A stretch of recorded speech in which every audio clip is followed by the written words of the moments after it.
Porque devemos confessarmos e aceitarmos a nosso Senhor e Salvador Jesus Cristo. É sobre esse assunto que o Espírito Santo de Deus quer tratar conosco nesse dia. Espero eu, no Espírito Santo, que Ele, o Espírito Santo, possa revelar-nos a Cristo, não somente para você que está nos assistindo, mas para todos os que estão aqui para a glória de Deus. Amém, pessoal? Bom dia! Em nome de Jesus, vamos aplaudir o Senhor nosso Deus. Bem forte!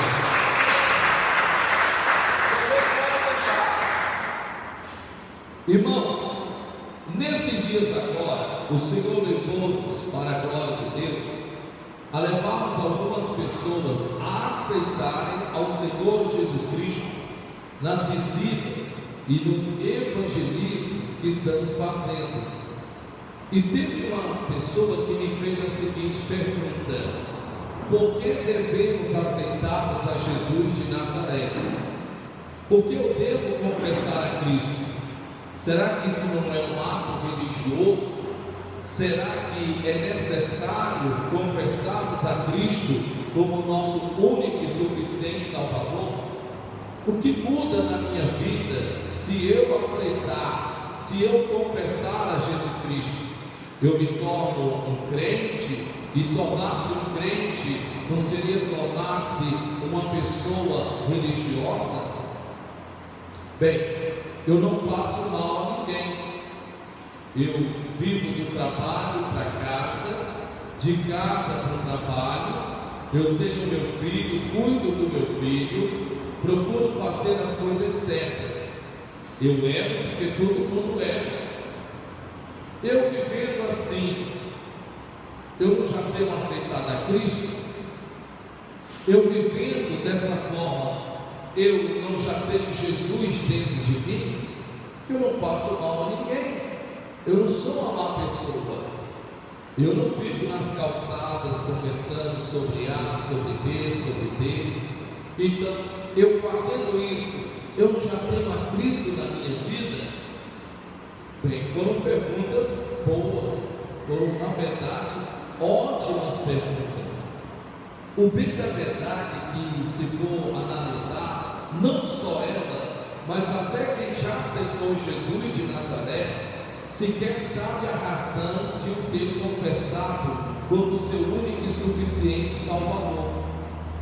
De repente você teve aquela pregação, aquela mensagem, e aquela mensagem, aquela pregação moveu-se dentro do seu coração. E o pregador, o pastor, ou quer seja a pessoa que foi à sua casa e evangelizou, ou pela rádio ou pela televisão, fez a seguinte pergunta: quem aqui quer aceitar ao Senhor Jesus Cristo como seu Salvador? E por conta da palavra, da pregação que lhe foi ministrada, você levantou a sua mão e ali você confessou a Cristo como teu Salvador. A partir daquele momento você entendeu, biblicamente falando, pela pregação que você ouviu, pela palavra que lhe foi ministrada, que você precisava viver de forma diferente. Então, a partir daquele momento, você foi pelo Espírito Santo convencido que sem Jesus de Nazaré, nem eu nem você chegaríamos a lugar nenhum. Amém. Glória a Deus por isso. Mas eu lhe faria a seguinte pergunta: além de tudo isso que eu acabei de lhe falar, a obreiros, a pastores, a membros do corpo de Cristo, por que você teve que aceitar e confessar ao Senhor Jesus Cristo como seu único e suficiente Salvador? Será que, porventura, nós, quando nascemos, não já nascemos com Deus em nossos corações? Será que nós, quando nascemos, não já nascemos com a presença de Jesus Cristo nas nossas vidas? Bem, todos nós sabemos que somos pecadores. Eu sei, você sabe, e até quem lá fora está também sabe que é um pecador. Todos nós sabemos, isso é um fato. Todos nós sabemos que somos pecadores. A grande questão é: o que mudou na minha, na tua, na nossa vida, espiritualmente falando, tendo-nos confessado a Cristo como nosso único e suficiente Salvador? Quais são os benefícios de ter aceitado Jesus de Nazaré? Alguns aceitaram a Cristo, nem fumavam nem bebiam, nem iam para os forrós, nem iam para as festas, viviam uma vida para a glória de Deus, humanamente falando, correta, mas lhe veio a palavra, lhe veio a pregação, e os seus corações se moveram para a glória de Deus, e ali aceitaram Jesus de Nazaré. Por outro lado, também outros fumavam, bebiam, se drogavam, faziam tanta coisa errada, e da mesma forma que o outro, que nada disso fazia, também confessou a Cristo como seu único e suficiente Salvador. Por que tanto A quanto B teve que aceitar a Cristo como seu único e suficiente Salvador? O que é interessante, que nós sabemos que a Bíblia diz que nenhum homem é salvo pelas obras. Por melhor que eu seja, por melhor que você seja, por melhor que pretendemos ser, por menos erros que tentemos não cometer, ainda é necessário aceitarmos e confessarmos a Cristo como nosso único e suficiente Salvador.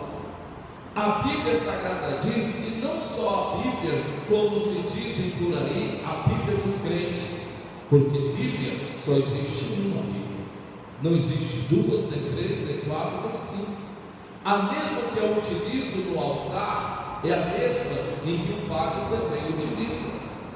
O que é interessante é que, uma vez sabendo disso, a pergunta é previsível, que seria: vamos lá, por que eu tive que confessar a Cristo como meu único e suficiente Salvador? Quais foram os benefícios disso?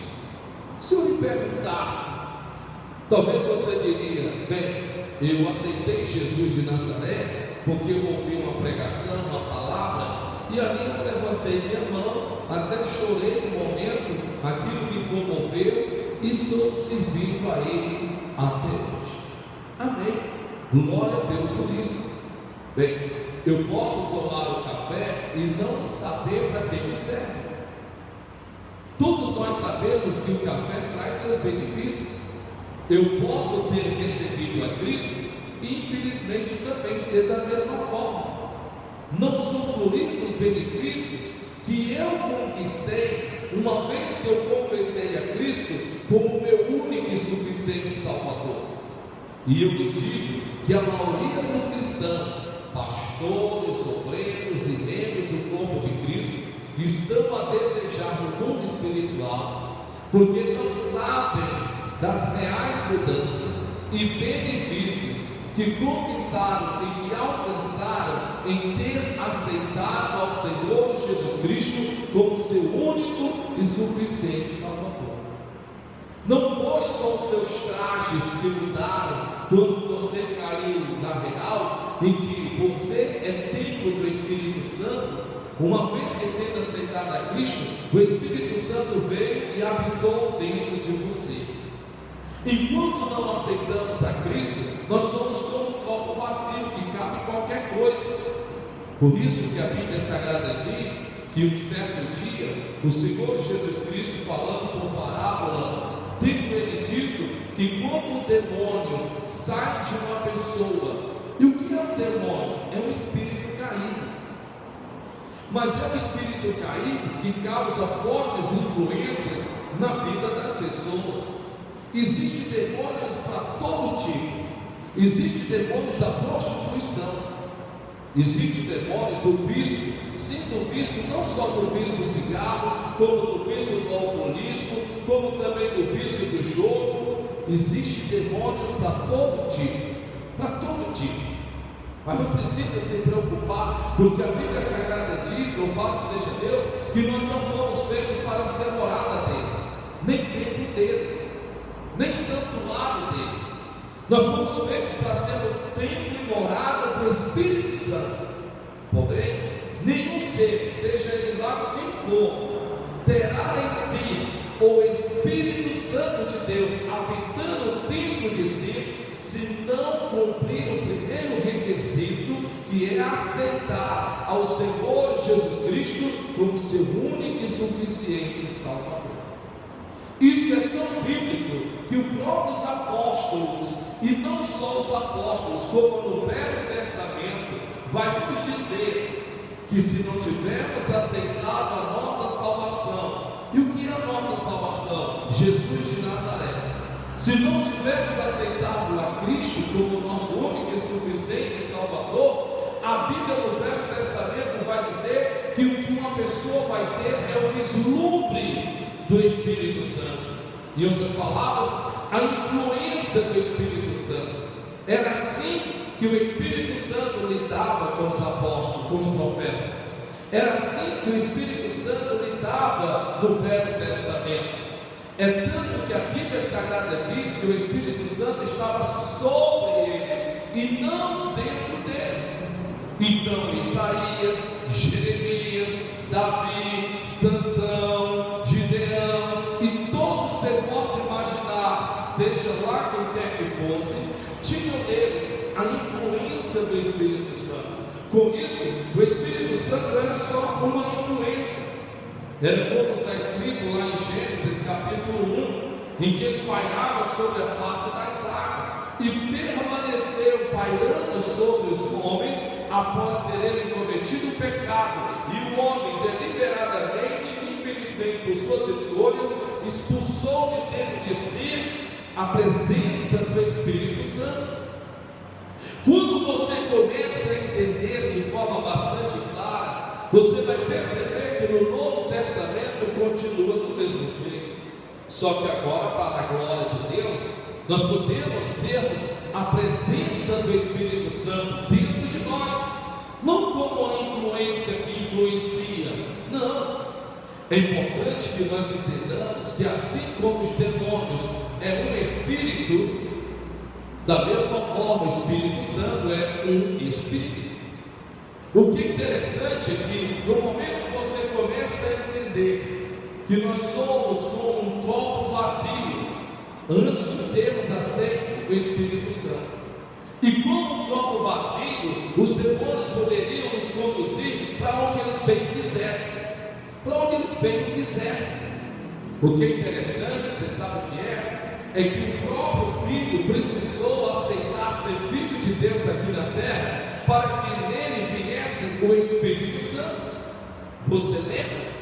A Bíblia diz que ele foi até então Jordão para ser batizado nas águas, e mesmo sabendo ele, Jesus, que era assim e sempre foi, permanecerá sendo o Filho de Deus, ele teve também de passar pelos mesmos protocolos dos quais nós também precisamos passarmos, uma vez que tendo nós reconhecido em Jesus Cristo que nós somos filhos de Deus por adoção por meio de Cristo.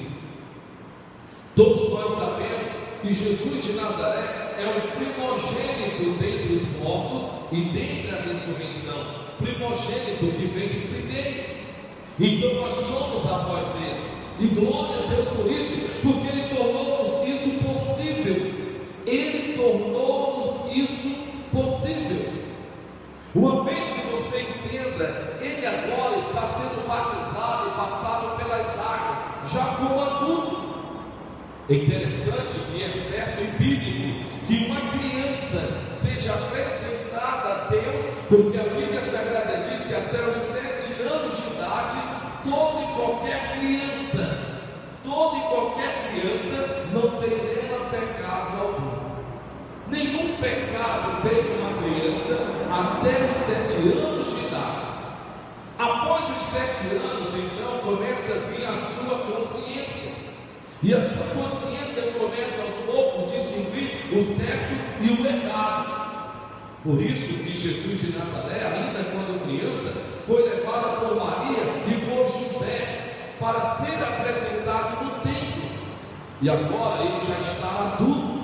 Estando ele adulto e consciente, agora sim, ele terá de então crer que Deus é Pai e ele Filho, para que ele então passasse pelo batismo nas águas, e agora a Bíblia diz que veio sobre ele o Espírito Santo.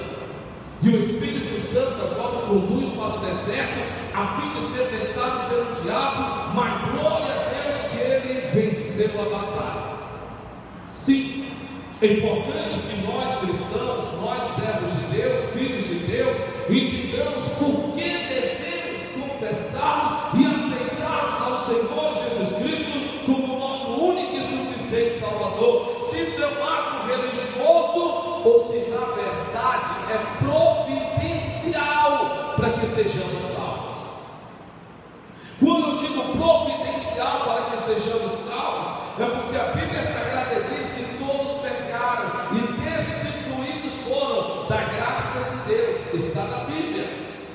Se você quer saber se nós somos ou não pecadores, por menor que você seja, a Bíblia Sagrada diz que o primeiro ato em que, tendo Adão e Eva passado a mão pelos pés, desobedecido a Deus, é que eles fabricaram para si as suas próprias roupas.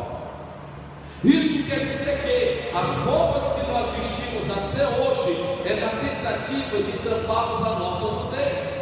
Não a nudez humana, porque nós bem sabemos que quando vamos tomarmos banho em casa, não tomamos banho de roupa, mas sim a nudez espiritual, da qual a Bíblia diz que, tendo Adão e Eva providenciado para si tal ato, infelizmente não tinham ainda caído a ficha de que eles tinham cometido o delito, cometido o pecado, ao ponto de que Cristo, o próprio Deus, agora vai providenciar para eles uma roupagem diferente, e parte da vontade de Deus, parte do querer de Deus. Ao invés de Deus simplesmente expulsar Adão e Eva sem lhes dar satisfação alguma, a Bíblia diz que ele pega o cordeiro, ele próprio, e agora vai haver a primeira matança, e ele mata o cordeiro e faz as vestes, e veste Adão e veste a Eva, mostrando que nós seremos salvos através do cordeiro, mostrando-nos que o sangue que lhe fosse derramado por ele haveríamos de perdoar os nossos pecados, mas também nos mostrando em que uma vez nele nós seremos vestidos por ele, como a Bíblia diz que nós somos revestidos em Cristo, para que a nossa nudez não mais transpareça diante de Deus, a fim de que quando entremos em oração sejamos ouvidos, vistos e atendidos pelo nosso Deus. Porque antes a Bíblia Sagrada diz que os teus, os nossos pecados impediram de sermos vistos e ouvidos por Deus. O que é interessante é que a pergunta que é, sabendo um pouco disso, por que devemos aceitarmos a Jesus de Nazaré? O que mudou na sua vida, na minha, na nossa vida, não foi só de igreja, porque igreja não salva. Não foi de denominação, porque denominação não salva. Não foi porque mudamos o nosso vestuário, porque roupa também não salva. Não foi porque deixamos de fumar ou deixamos de beber, porque também tem pessoas lá fora que nem bebem nem fumam. Não foi simplesmente pela forma de mudarmos o nosso comportamento, porque tem pessoas lá fora que tal comportamento parece mais de um cristão do que muitos de nós que estamos na igreja, e que eles, quando olham de lá para cá, nos reprovam dizendo: por que eu vou para a igreja se você que está na igreja vive desse jeito? O que mudou então? O bem da verdade é que, se você não conseguir de verdade no seu coração entender o que sucedeu e aconteceu e permanece acontecendo no mundo espiritual, você não terá valia disso. Meu Deus, escute em nome de Jesus. Eu vejo obreiros, eu vejo pastores, eu vejo membros do corpo de Cristo que não sabem tirar proveito algum de terem aceitado a Jesus Cristo como seu único e suficiente Salvador. Alguns proveitos até que dão, por exemplo, perdão dos pecados. Então muitos são os que, para a glória de Deus, tiram esse proveito, porque sabem que, tendo aceitado a Cristo, através do seu sangue foram perdoados dos seus pecados, e muitos não passam disso. não conseguem verdadeiramente entronizar dentro de seus corações, se vendo como na verdade se tornaram como filhos de Deus e andam como mendigos servindo ao rei, se portam como mendigos de mentalidade, se portam como que fossem indignos de adentrarem a sala do trono, são tomados pelo medo. O medo para em seus corações, em suas mentes, e dúvidas de quem realmente são em Cristo nosso Senhor. Crentes que vivem por debaixo de depressão profunda, outros cristãos que, se não tomarem remédio, não conseguem dormir durante a noite, outros que infelizmente não conseguem materializar um corpo curado, um corpo sarado, e vivem doentes, capengando de um lado para o outro. Muitos são os crentes, pastores, obreiros e membros do corpo de Cristo, que não conseguem verdadeiramente entronizar dentro de si um reino que nos foi anunciado desde Cristo, quando a Bíblia diz que ele, Jesus Cristo, abriu a boca dizendo: porque vimos trazer o reino dos céus e o reino de Deus. Na verdade, o que nós temos hoje visto, e eu lhe digo de todo o coração, e me dá dor no coração, porque acerca desse assunto, Deus sabe o quanto eu entendo. Eu era recém-convertido e parou no meu coração a mesma pergunta em que uma jovem, nesses dias do evangelismo, me fez: porque eu devo confessar a Cristo? O que muda na minha vida? Então, com essa interrogação, em 1997, e Deus sabe que é verdade, eu tinha que encontrar esta resposta. O que mudaria na minha vida? O que estaria mudando a minha história?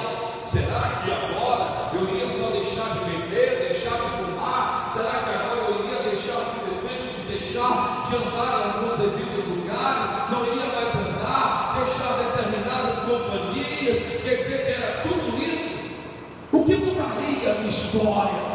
No que eu me tornaria aceitando Jesus de Nazaré? Será que Satanás, o diabo, não iria ficar com raiva de mim, uma vez que a Bíblia Sagrada diz que todos nós nascemos inimigos de Deus, mas amigos do Filho da ira?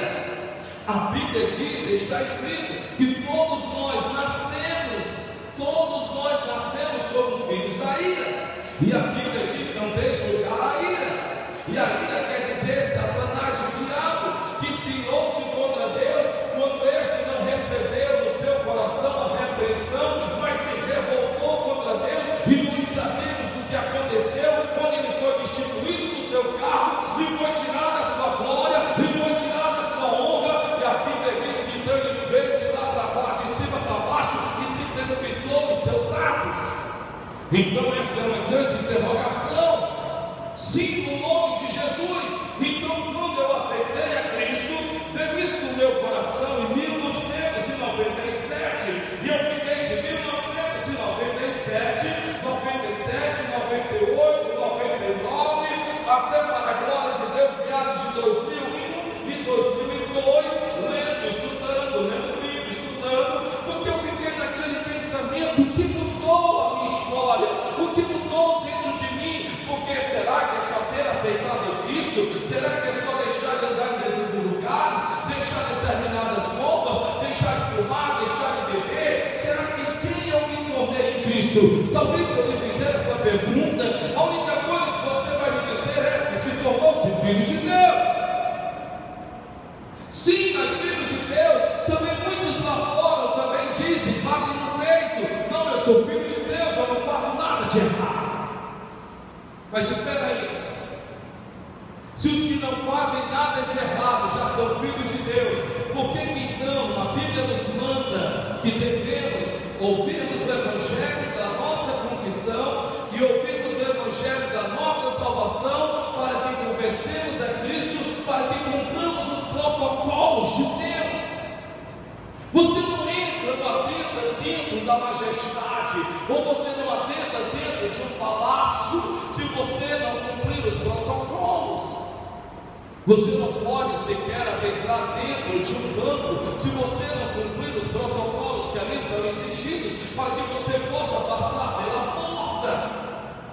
Escute-me no nome de Jesus de Nazaré. Se eu lhe fizesse perguntas simples, o que mudou em você, tendo aceitado a Cristo, você iria me dar a resposta: mudei os meus trajes, mudei o meu comportamento, mudei as minhas roupas, mudei o lugar em que eu andava, mudei as amizades com que eu me acompanhava. Sim, louvado seja Deus, mas nada disso daí realmente serve, entre aspas, no sentido da minha, da sua, da nossa salvação. Porque eu quero que você entenda que outros lá fora também fazem a mesma coisa.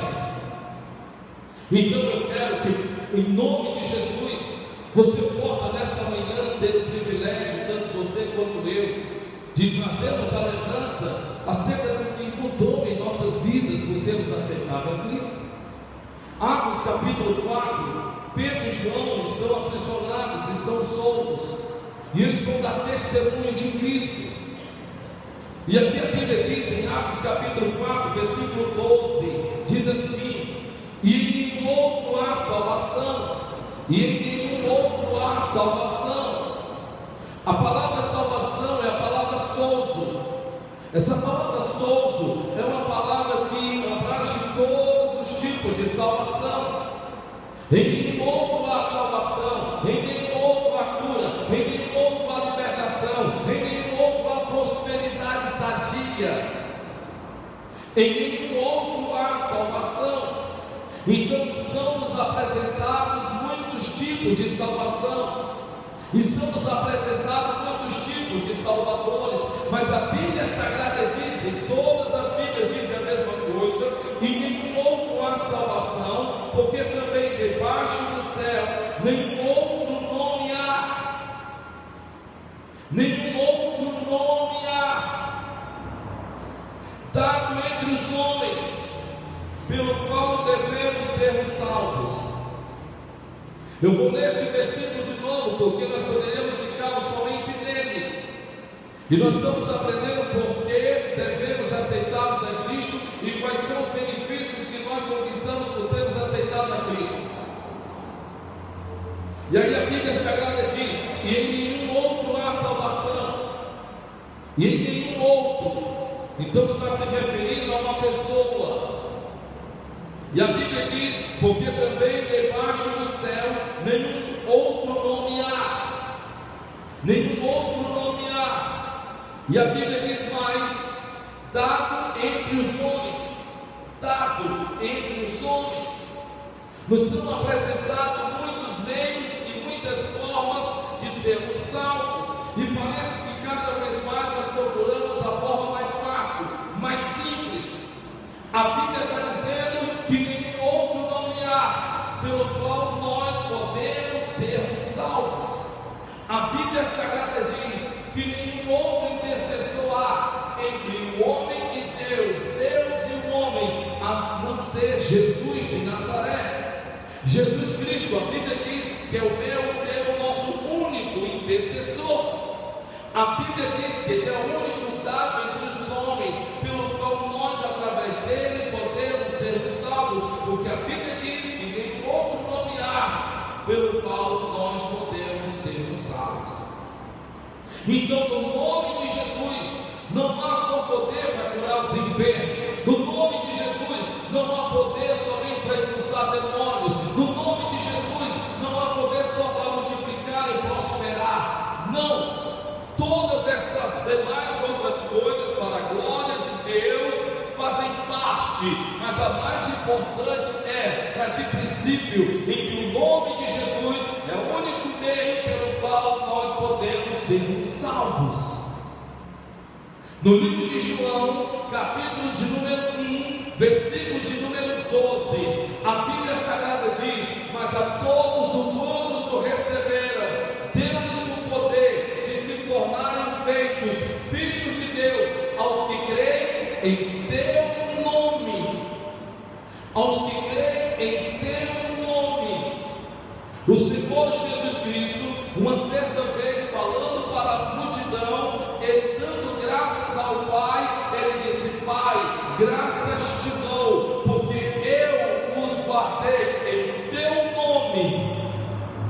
o Senhor Jesus Cristo, em um certo momento, Ele também falando a todos os que estavam à sua volta, porque eles ainda não criam em seu nome. Moisés perguntou quando ouviu a voz da sarça ardente: qual é o teu nome? Abraão desejou ou almejou querer saber qual era o seu nome. Jacó, lutando contra o anjo, também lhe fez a seguinte pergunta: qual é o teu nome? Davi orava a Deus insistentemente, desesperadamente, porque ele perguntava: faz-me revelar-me o teu nome. Se eu for citar, todos os da Bíblia quiseram conhecê-lo pelo seu nome, e sempre que ele dizia por que razão queres saber qual é o meu nome? E ele meio que saía pela tangente: meu nome é maravilhoso, meu nome é o príncipe da paz, o meu nome. Ele então saía citando, tem os seus 7 nomes redentores, que quer dizer que em cada área da minha vida, pelo nome dele, ele opera. O bem da verdade é que você precisa entender verdadeiramente no seu coração o que mudou na minha, na tua, na nossa vida, quando nós aceitamos ao meu, ao seu, ao nosso Senhor e Salvador Jesus de Nazaré. Eu torno a fazer esta pergunta porque ela será feita em todo este culto. Porque devemos aceitar a Jesus de Nazaré como nosso Salvador. Como aqui ele mesmo diz em Atos capítulo 4, versículo 12: e em nenhum outro há salvação. Você não vai conseguir salvação em Maria, em Pedro, você não vai conseguir salvação em nenhum outro lar, porque somente há salvação em Jesus de Nazaré.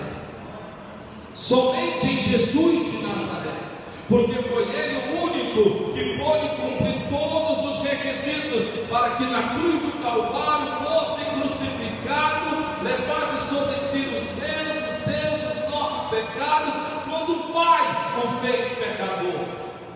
Não foi ele, Jesus Cristo, que pecou, mas o Pai o fez pecador. E tendo ele se feito pecador, a graça de Deus nos foi dada gratuitamente, sem precisarmos pagarmos um só centavo. E quantos creem, digam glória a Deus.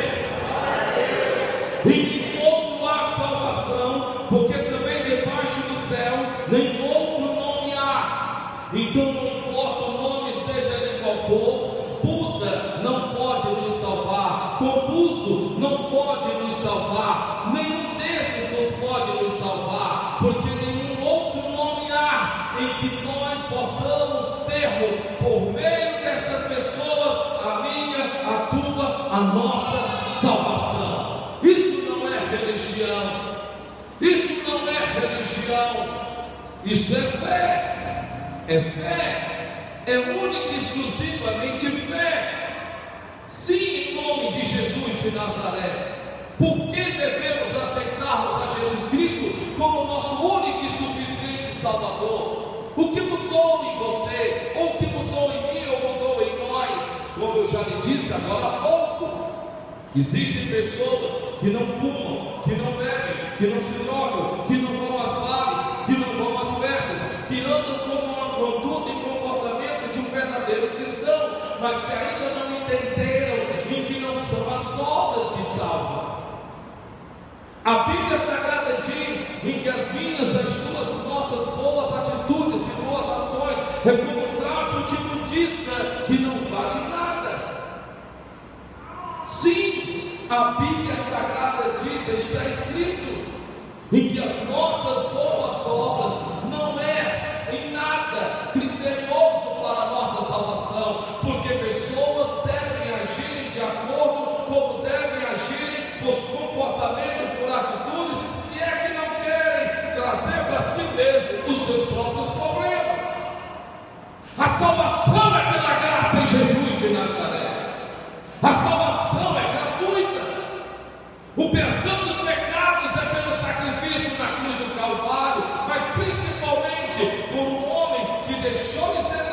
tornou-se homem, semelhante a todos os homens, e escolheu viver uma vida de renúncia, não tendo de que participar de nada do mundo, matando-se a si mesmo a cada dia na sua própria carne, para fazer a vontade do Pai, para cumprir os requisitos, para que ele então pudesse hoje estar sentado ao trono de glória, e através dele, porque em nenhum outro há salvação, a não ser em Jesus de Nazaré. Pessoas buscam sua salvação em vários lugares. Pessoas sempre estão buscando a Cristo. Pessoas estão buscando preencherem seus vazios. Pessoas estão tentando de alguma forma ver se conseguem burlar ou de alguma forma tampar o sol com uma peneira. Buscam a Cristo, quem busca a felicidade em um copo de cerveja, porque acreditam que precisam estar bêbados para que possam verdadeiramente se sentirem felizes.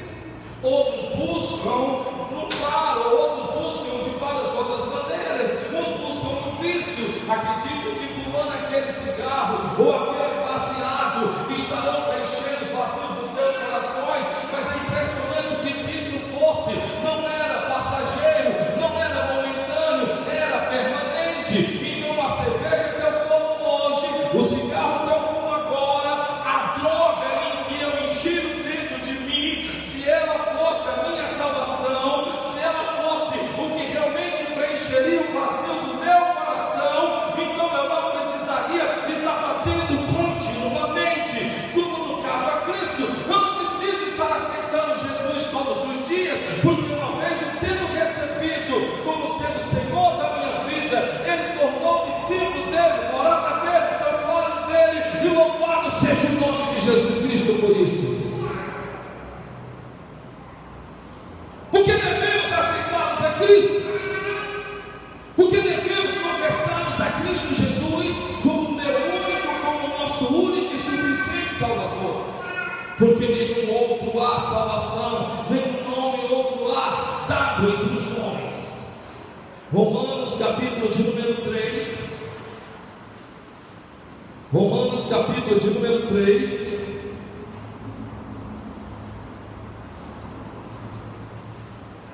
Romanos capítulo de número 3,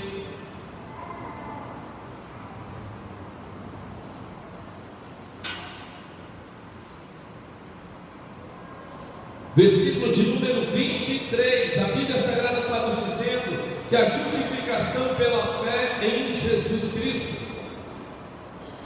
a justificação pela fé em Jesus Cristo. Romanos capítulo 3, versículo 23, lembre-se que nós estamos em busca da resposta, porque devemos aceitarmos a Jesus Cristo como nosso Salvador. Lembre que eu já levantei aqui várias perguntas. Será que isso não é só um ato religioso? Eu não faço mal a ninguém, eu vivo de casa do trabalho, eu vivo da faculdade da casa, eu não faço mal a ninguém. Então nós estamos procurando essa resposta, porque devemos aceitarmos a Cristo.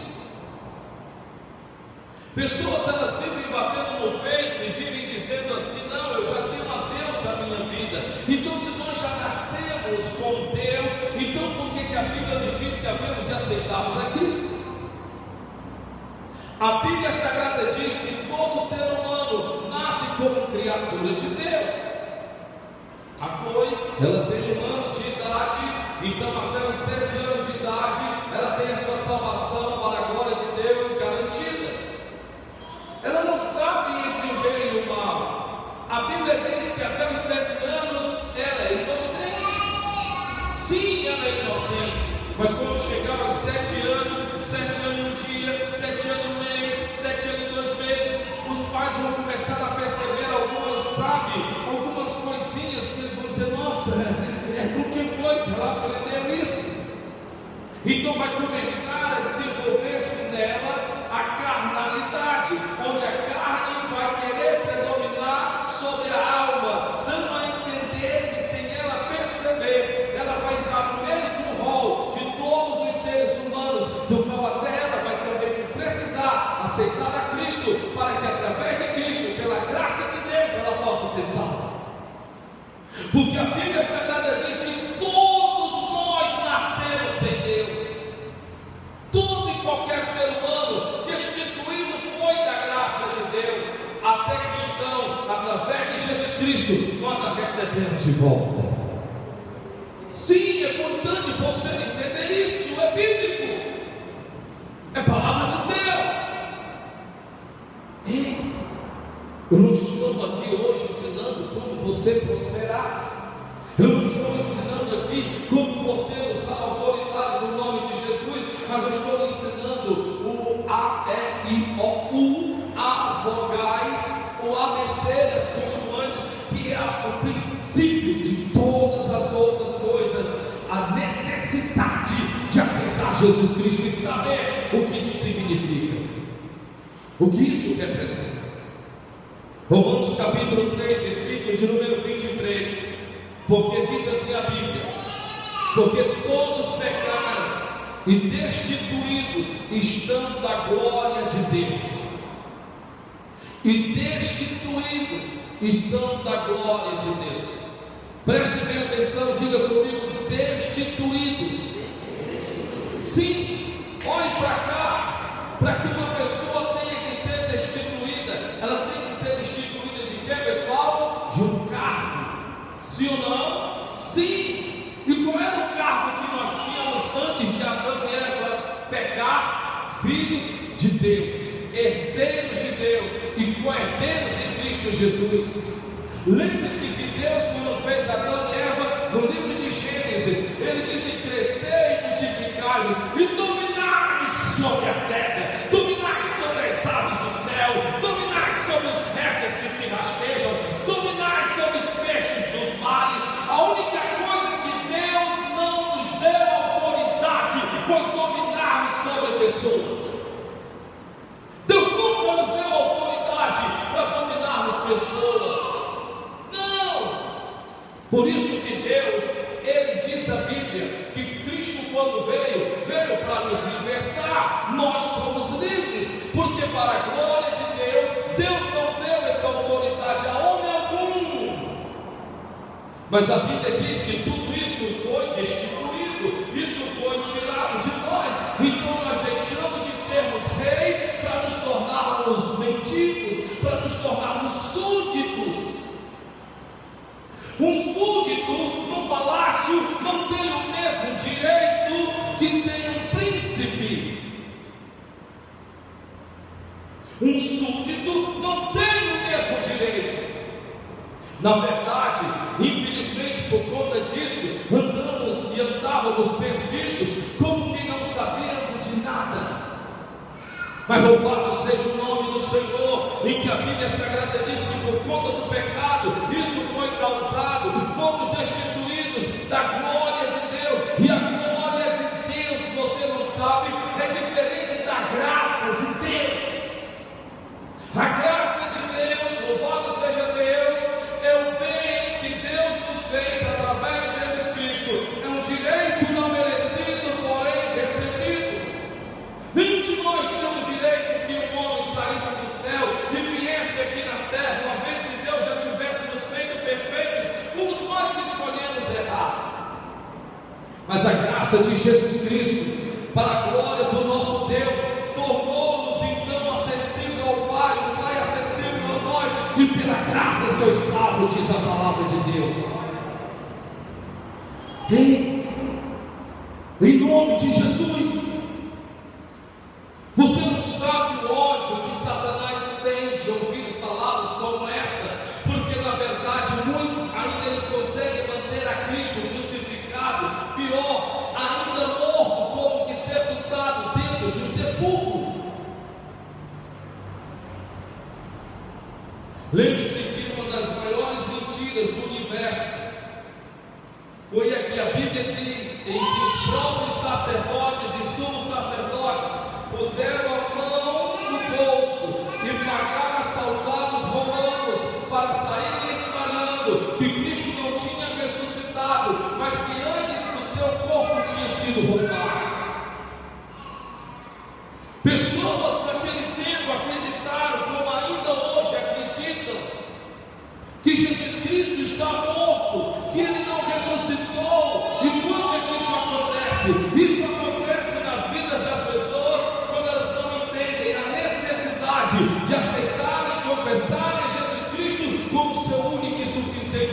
favor.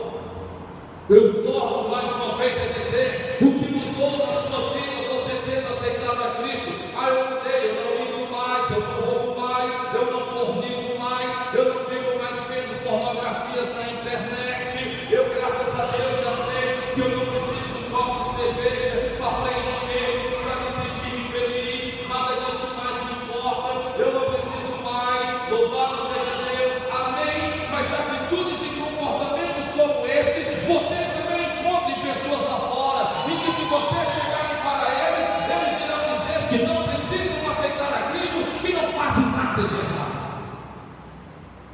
E eles vão dizer: não, na verdade, eu sou mais um crente, eu não fico nas calçadas, eu não falo mal de ninguém, eu não tomo nada de ninguém. Quer dizer, pessoas que se justificam, neutralizam a cruz de Cristo.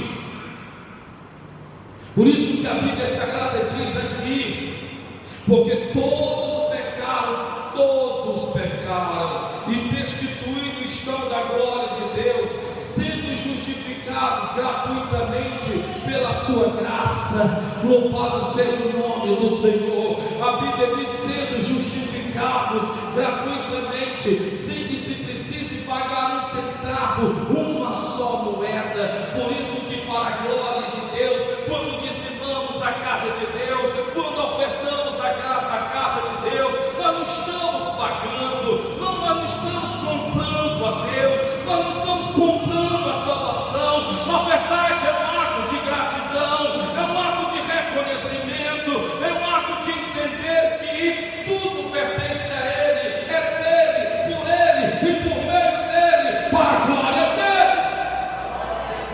Glória a Deus! Sim, é uma ótima pregação, porque, como eu disse, torno a dizer, muitos são os crentes que fazem penitó, meu Deus, vivem como mendigos, servindo ao Deus que é Rei dos Reis, Senhor dos Senhores, vivem cheios de medo, apavorados, agoniados, encurralados nos cantos da parede do destino, onde basta alguma coisa acontecer e já estão com medo, e as suas mentes são tomadas de toda ordem de pensamentos maus, vivem doentes, vivem carregando remédios e mais remédios, ainda não entenderam por que Cristo na cruz do Calvário providenciou-nos a nossa cura, porque Deus precisa de um corpo curado para usar. A minha Bíblia diz que ele entrou na casa de Pedro e estava jazendo com febre doente a sogra de Pedro. E a Bíblia diz que quando ele entrou, a Bíblia Sagrada diz em que ele a curou e ela pôs-se de pé e o serviu. Por que ele providenciou-nos a prosperidade, se fazendo pobre, como está escrito, que ele, sendo rico, se fez pobre, para que na sua pobreza nós enriquecêssemos em vida, aqui na terra, não simplesmente para as orgias, como muitos têm os seus dinheiros e vão para as suas orgias, enchem suas geladeiras de cervejas e cada dia mais se profissionalizam, cada dia mais, para ver se as pessoas cada vez mais se tornam mais escravos daquilo. A Brahma de antigamente, do meu tempo, a Antártica do meu tempo está ultrapassada. A Ipioca, a Empalhada, a Chave de Ouro, a 51 já não serve mais. A vodka, o rum, a romudina, isso é ultrapassado. Temos que renovar-nos para que a gente possa manter cativos esses bandos de prisioneiros. E você precisa de um copo para se alegrar, e outro você precisa até mostrar para os teus amigos, para as tuas amigas, ou para os teus colegas, ou para os teus parentes, que se você também não estiver no meio deles, em outras palavras, você é como se fosse devedores deles. Se eles querem a tua presença, você não precisa fazer o que eles fazem. Se o que eles querem é a tua presença, então a sua presença é o suficiente. Você não precisa beber porque eles bebem, você não precisa se dar antes do casamento, você não precisa de nada disso, porque pouco valor tem quem pouco valor se dá. Se a única coisa que o teu namorado quer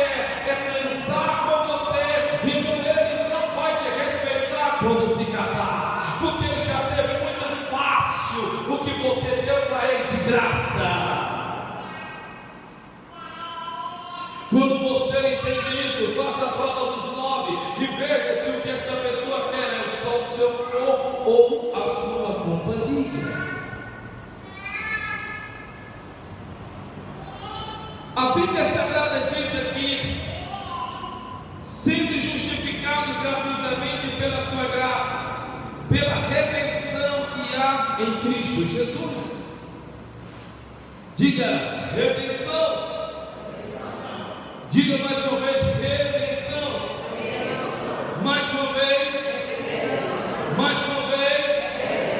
Sim, redenção. A palavra redenção começa com re. Re é um prefixo, como todos nós sabemos, que quer sempre voltar às origens, recuperar, restaurar, renovar algo que estava quebrado. Então, se esta caixa está quebrada, eu vou restaurar. Se eu perdi algo, eu vou restituir. Se alguma coisa sair das minhas mãos, eu vou recuperar. Talvez você precise recuperar a sua dignidade. Talvez você precise recuperar a sua comunhão com Deus. Ei, o que está te faltando é justamente isto: essa busca, esse desejo por Deus, essa sede por Deus. Não adianta, você pode ir para 1000 psicólogos, você pode ir para 1000 psiquiatras, você pode se encher, se entupir de remédio, até ficar entorpecido.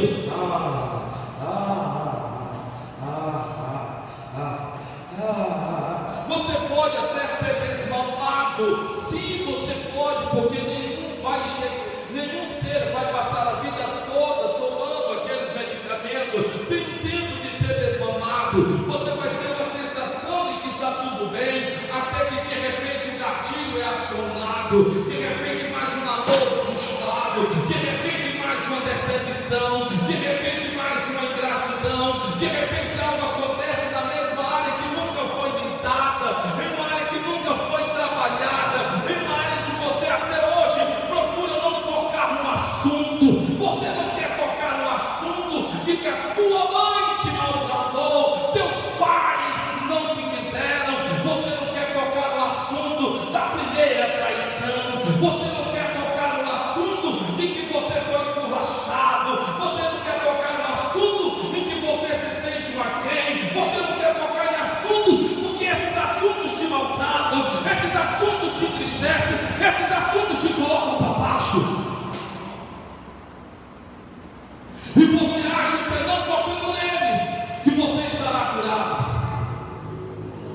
quando na verdade não é, porque o vazio do coração de um homem só pode ser preenchido por Cristo. Aquilo que você busca não está em ninguém, está em Jesus de Nazaré. Eu preciso me casar para ser feliz. Ninguém nunca vai fazer uma pessoa feliz. Eu preciso ter um filho para que eu possa ser mãe e me sentir completa. Um filho nunca vai fazer uma mãe ser completa, porque ser mãe é uma condição e ser pessoa é o que Deus a mim e a você nos fez na dependência de Cristo. Aquilo que você busca, aquilo que você procura não está nas pessoas, não está no quanto você ganha. Eu preciso ganhar mais, eu preciso estudar mais. Sim, são necessidades que cobrem a necessidade do homem, que cobrem a necessidade humana, mas você precisa de Cristo. Você precisa congregar, você sabe disso, mas quando você tenta, alguma coisa acontece, você desliza, e você tropeça, você cai, e você agora está se sentindo a pior pessoa deste mundo. Você então vai ter relação com aquela pessoa, enquanto você está naqueles 5, 2, 3, 4, 10, 15 minutos, não importa, você está se entregando, mas logo depois que tudo aquilo acontece, a sua mente é tomada, os seus sentimentos são roubados, e agora você está se sentindo a pior pessoa. Porque aquilo que você busca não está em pessoas, está em Cristo. Porque a Bíblia diz, está escrito, gratuitamente a glória de Deus, fomos restituídos por meio da sua redenção. Quantas outras caixas de remédio você acha que precisa tomar para não sentir medo? Quanto mais do seu dinheiro você vai gastar com aquilo que não é pão? A Bíblia diz: não gastais o vosso dinheiro naquilo que não é pão. Ei, em nome do Senhor Jesus de Nazaré,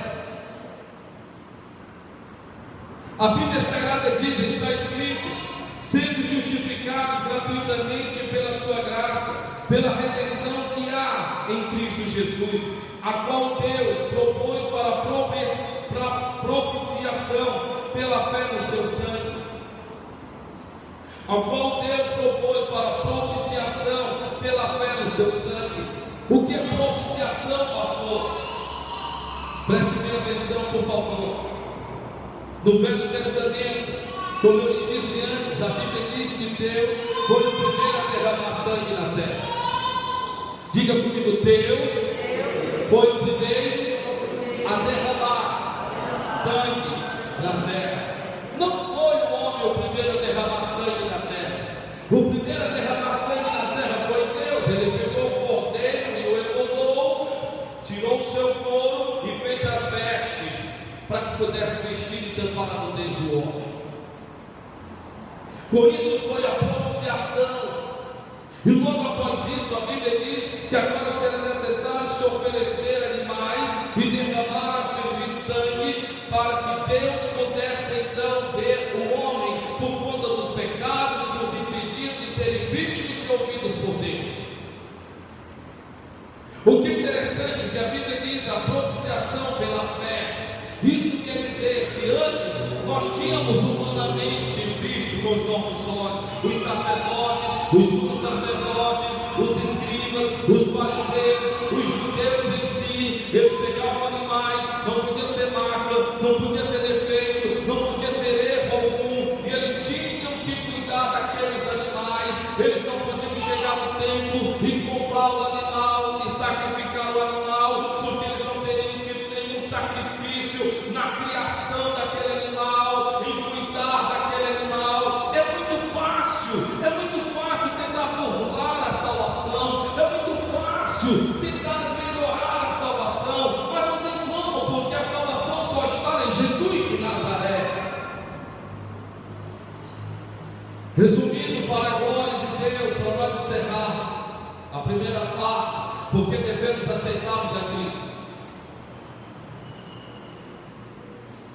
Então, se era pego animais e sacrificados, e se era aspergido seu sangue, porém o animal iria de contra vontade.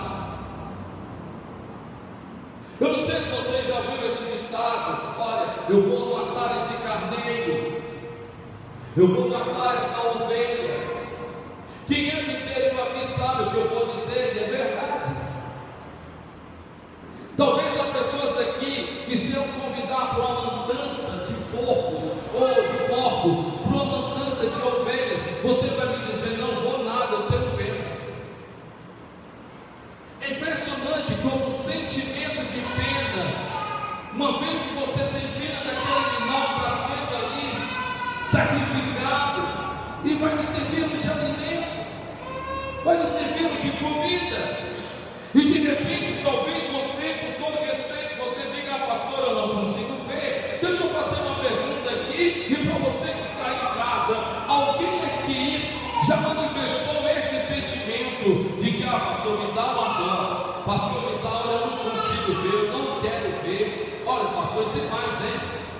Se eu tiver visto sendo morto, nem comer da carne eu como, pastor. Aquilo fica na minha mente.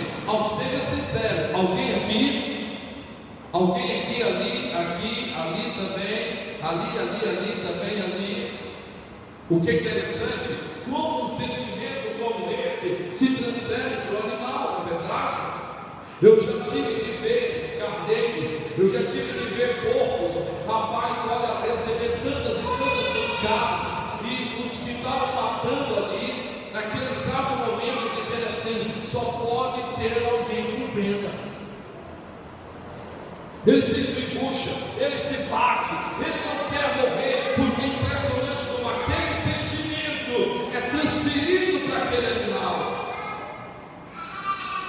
Só que a Bíblia diz que agora não.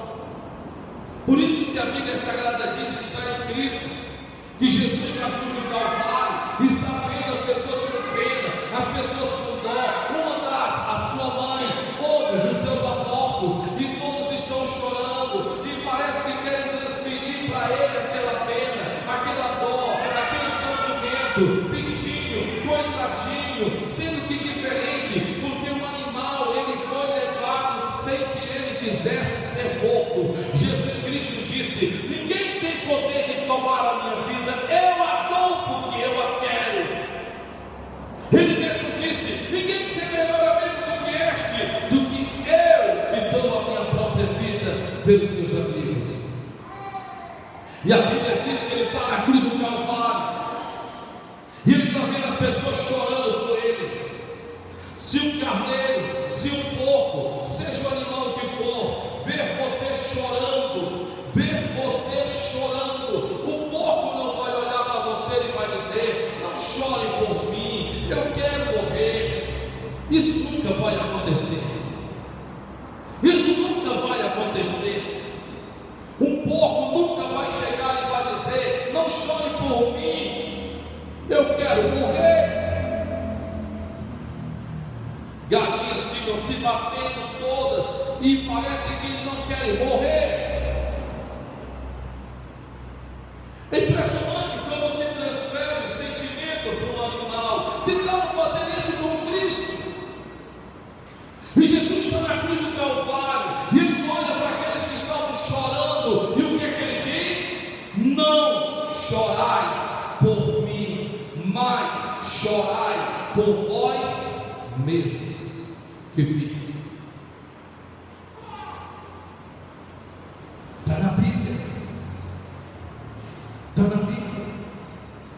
Com isso, meus amados irmãos, ele vai para nós terminarmos. Ele diz aqui: a qual Deus propôs para a propiciação pela fé no seu sangue. O seu sangue foi derramado, e ainda ficaram com dúvida: será que ele realmente morreu? Será que ele não está fingindo estar morto? Então foram até ele com uma lança e transpassaram com uma lança, e já não tendo mais sangue, a Bíblia diz que dele saiu água,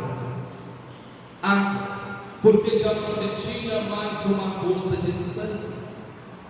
Todo o sangue foi derramado, não se havia mais nada. Por isso que a propiciação pela fé no seu sangue, a propiciação pela fé no seu sangue, a propiciação pela fé no seu sangue. Se você, quando aceita Jesus Cristo, entende isso, você então se vê naquela cruz do Calvário, você está vendo ele sendo crucificado, você está vendo ele ali recebendo sobre si os seus pecados. Então Satanás quer te acusar, o diabo quer dizer: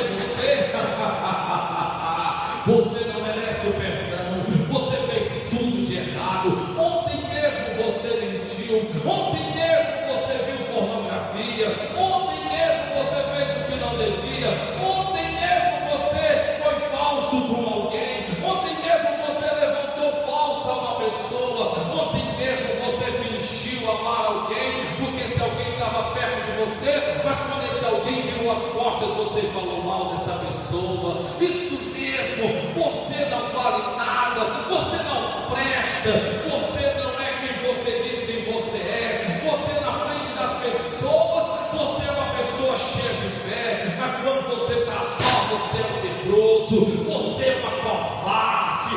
Você diz para as pessoas que têm fé em Deus, porque a luta está na vida delas, mas é quando é a luta na tua vida, você bota o rabo entre as pernas, e o diabo começa a te acusar, o diabo começa a te condenar, o diabo começa a esfregar na tua cara, o diabo quer que você se sinta mal, o diabo quer que você desista, o diabo quer que você comece a ficar com medo, o diabo quer que você tenha vergonha, o diabo quer fazer você ficar apavorado. É isso que o diabo quer, e você então começa a sentar isso na sua cabeça: eu não tenho perdão, eu não tenho jeito, e o diabo começa a te sentenciar. Mas aí você se lembra que Jesus Cristo foi a propiciação pela fé pelo seu sangue, e você se lembra do que Paulo disse: o próprio Deus, louvado seja Deus, a ele seja toda a honra e toda a glória, quando ele disse: quem tentará acusação